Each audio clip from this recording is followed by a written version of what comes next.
Hi! Hello అండి. అందరూ బాగున్నారా? ఈరోజు మళ్ళీ చెట్లే చూపిస్తుంది ఏందా అనుకోవద్దు.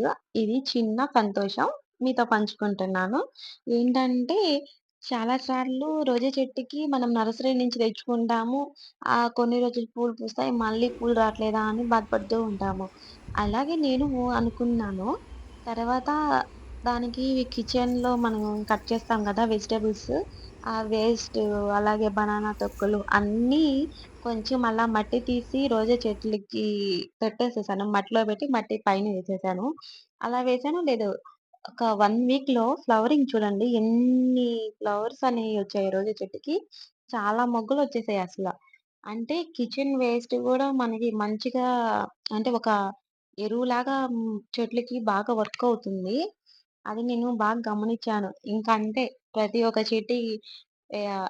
ఆనియన్ తొక్కలు, వెజిటబుల్స్ తొక్కలు, అలాగే బనానా తొక్కలు అన్నీ ఏయి కట్ చేస్తే అవి అన్నీ మట్టి తీసి ఆ మట్టిలో ఒక సైడ్‌కి పెట్టేసేస్తూ ఉన్నాను. అలా పెట్టటం వల్ల చెట్లన్నీ బాగా హెల్తీగా ఉన్నాయి. బాగున్నాయి చూసేదానికి గూడా పచ్చగా. అంటే ఆహ్, ఎలా చెప్పాలంటే అవి సంతోషంగా కనిపిస్తున్న రైతు కూడా అంతే కదా!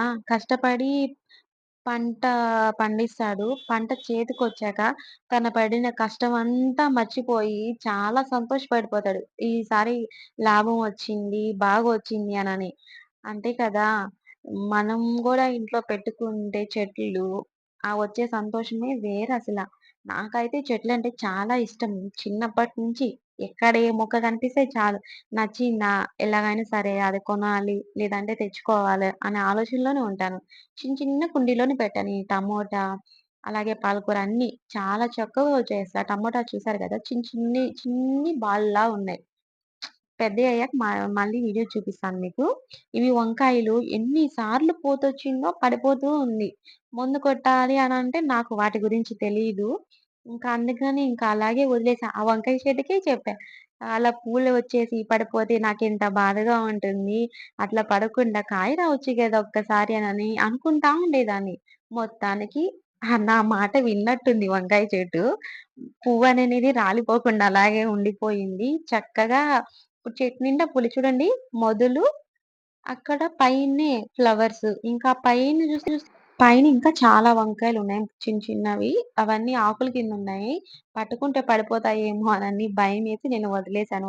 వాటిని అలా అసల పట్టుకోలేదు. కష్టపడితేనే కదా ఫలితం వస్తుంది. అవి వచ్చాక వాటిని ఎంతో జాగ్రత్తగా చూసుకుంటాం. కదండీ! ఈ వీడియోస్ మీకు నచ్చినట్లయితే ఖచ్చితంగా సబ్స్క్రైబ్ చేసుకోండి.